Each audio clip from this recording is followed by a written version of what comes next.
dua hal ini jangan pernah Anda tinggalkan. Yang pertama apa? Rempah. Rempah. Ya, rempah sama rimpang itu aja sebenarnya.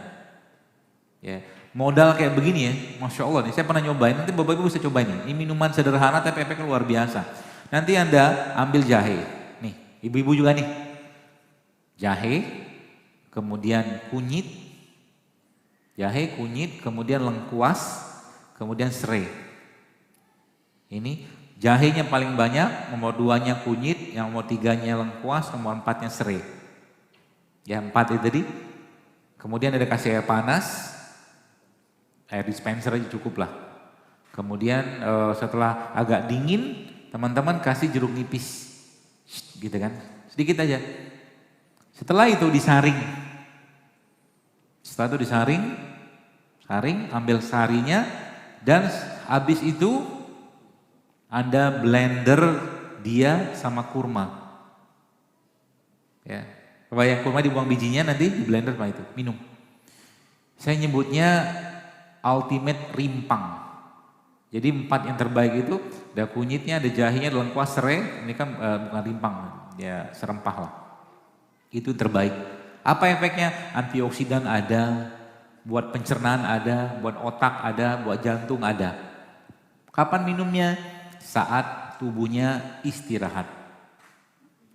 Malam, mau tidur minum itu. Karena malam adalah waktu terbaik untuk tidak banyak makan. Jadi malam-malam kayak begini sudah pada makan belum? Jangan makan. Bagus gak usah makan. Karena kan malam adalah waktu tidur. Wa ja'alna laila libasa. Dan kami jadikan malam sebagai waktu istirahat. Kecuali memang gak makan dari pagi ya, silakan makan. Tapi kalau sudah makan, gak usah makan lagi malamnya. Apa yang harus Anda kerjakan? Restorannya sudah tutup. Bahasa saya itu restoran kita udah tutup nih. Kerjaannya staf di restoran sekarang bersih-bersih restoran. Oke? Bersih-bersih restoran. Kalau mau bersih-bersih, bekali petugas restoran yang bersih-bersih tadi dengan alat pembersihnya. Alat pembersihnya mereka apa? Ini salah satunya tadi. Rempah tadi. Jadi sebelum tidur minum itu dulu, Masya Allah. Efeknya nanti apa?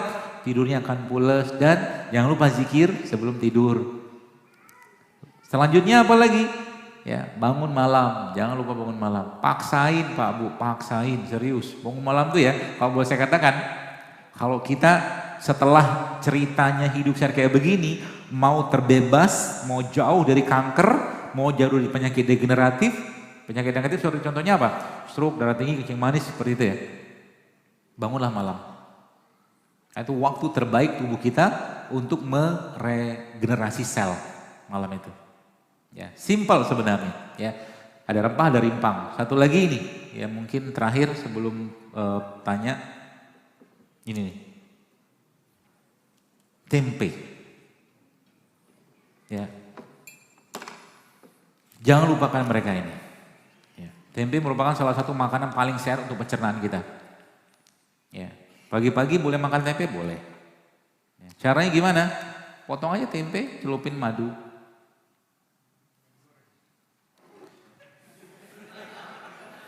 Baru juga dibahas.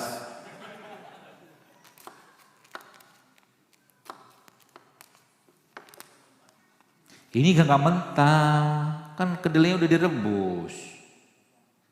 Gak tahu, saya gak tahu. Ya tanya sama abang-abang yang jual tempe itu. Kedelainya udah direbus. Jadi kalau makan tempe begini, Masya Allah kan kayak roti, Masya Allah. Begitu. Caranya gimana makannya? Buka mulut, bismillah. Makan. Emang enak? Emang muka saya sedih? Nih Pak, makan Pak. Ini antum cobain, dahsyatnya tempe.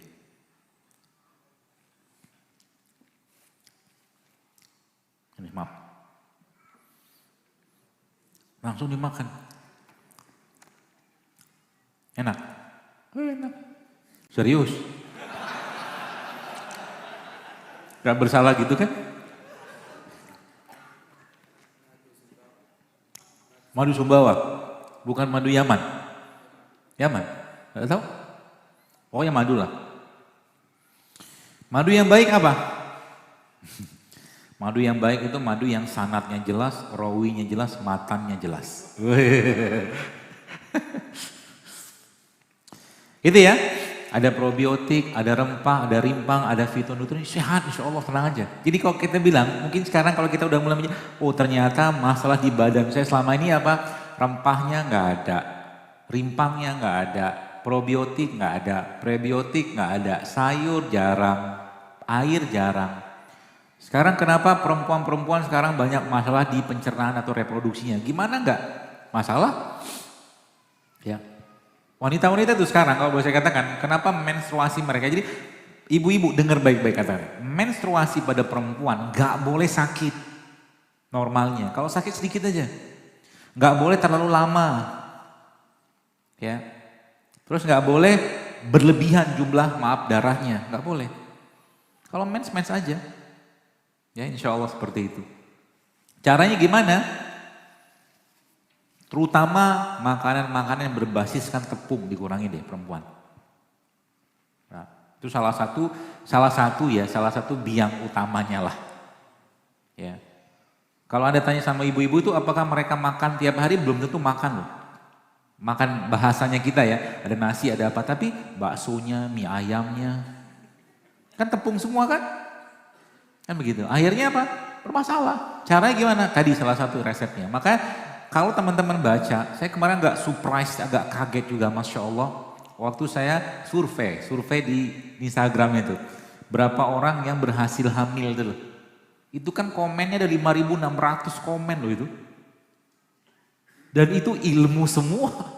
Ada yang 10 tahun gak bisa hamil, macam-macam loh. Waktu saya baca Allahu Akbar, ternyata semudah itu ya. Semudah tuh, ada yang saya suka tuh apa? Yang saya suka, dok, kata dia begini. Saya kemarin ketemu di Surabaya. Di Bandung maaf. Ada bapak-bapak dari Lombok. Dia nyapa saya, Ustaz, ya, Assalamualaikum, Terus saya bilang, saya lagi program hamil nih. Kata dia, alhamdulillah saya bilang, barakallah saya bilang, semoga berkah lancar, Allah mudahkan semua. Dan sekarang saya sudah mulai rutin berpuasa. Itu yang saya kejar. Paham ya? Jadi sebenarnya yang kita butuhkan sekarang ya bukan mereka ini gitu loh. Sering saya bilang orang-orang yang ikut program bayi tabung boleh nggak? Saya bukan dilarang, saya juga nggak bisa melarang juga. Tapi pernahkah kita berpikir gitu kan untuk apa? Bayi tabung katakanlah sekian puluh juta, 100 juta misalkan. Cobalah dana itu juga disedekahkan kepada orang-orang miskin. Pondok pesantren.